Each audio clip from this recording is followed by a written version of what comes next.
Greetings and welcome to a bonus episode of High Point, Turning Point, and Endpoint.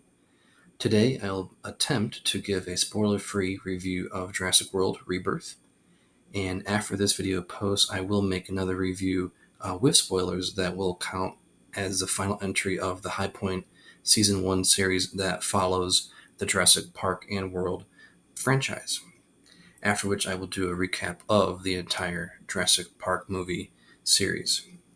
Overall, my impressions of this film is that it's a pretty solid entry in the Jurassic World franchise. Rebirth is a safe, by-the-numbers movie that goes back to basics. Essentially, the plot revealed throughout the trailers is what you get on screen. A team of mercenaries recruit a scientist to collect 3 DNA samples from the largest land, aquatic, and avian dinosaur species, and all of these target dinosaurs conveniently live on or around the same island. The film comes off as, I would say, an updated version of Jurassic Park 3. It almost feels as if David Koepp, the writer of the screenplays for Jurassic Park and The Lost World, is kind of making his own third entry into the original series. That being said, Rebirth, though, it is, I would say, middle of the pack as far as Jurassic Park World movies are concerned. The setting, I would say, is one of the strong points of the film. Then there's a new secret island introduced in this franchise. There's always a new island. For simplicity's sake, I'll call this one Site D. But anyway, Site D has a very varied collection of unique environments, from cliffs to the ocean, the sea, rocky waters and a beach area, secret facility, of course, the jungle, river sequence area. It's almost as if the characters are progressing through a video game with new hazards on every level, new dinosaurs chasing through different environments. But visually, though, this movie, it is definitely, I would say, peak. That also extends to the dinosaurs. There are several jaw-dropping moments throughout the film, and plenty of thrills. Almost all of the dinosaurs in the film do get a chance to shine through, particularly the T Rex, the mysterious D Rex or Distortus Rex, and of course the Mosasaurus. Finally, after 4 films in the Jurassic World franchise, they finally managed to properly prop up the Mosasaurus and give it the time and justice it needs on screen.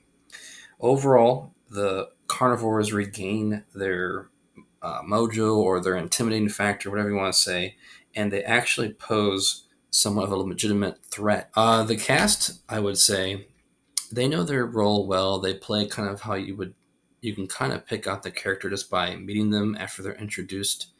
I don't want to go too in depth on that without giving away details or their character development.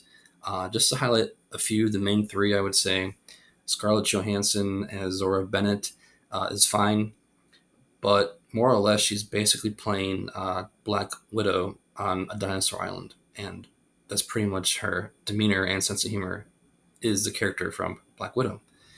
Um, Jonathan Bailey plays the museum curator, Dr. Henry Loomis, and although he's clearly out of his element out in the field on the island, Dr. Loomis leans on his knowledge of dinosaurs, generally enjoys them and seeing them, and kind of craves the adventure that they're partaking on. Then Mahershala Ali as Duncan Kincaid. I would say he's the real star of the film, and not to go too much in that either, he's a rare heroic figure that sorely missed from modern cinema, and it's definitely a breath of fresh air. In conclusion, I would say, or the question is Jurassic World Rebirth worth seeing? Yes, definitely. Especially if you love dinosaurs, that's really all you need then. There are plenty of plenty of moments to cheer for, and I know my theater definitely gave a nice polite applause at the end of the film. Definitely enjoyed it once it ended. Bottom line, if you go into this theater with high expectations, I think you will be somewhat disappointed. But if you do kind of have like middling hopes or expectations, I think you will be pleasantly surprised by Rebirth, which may not be the most ringing endorsement, but certainly is true. And again, I think it's just a movie that you need to see on the big screen. That is what really sells the film is the visual aspect of the movie.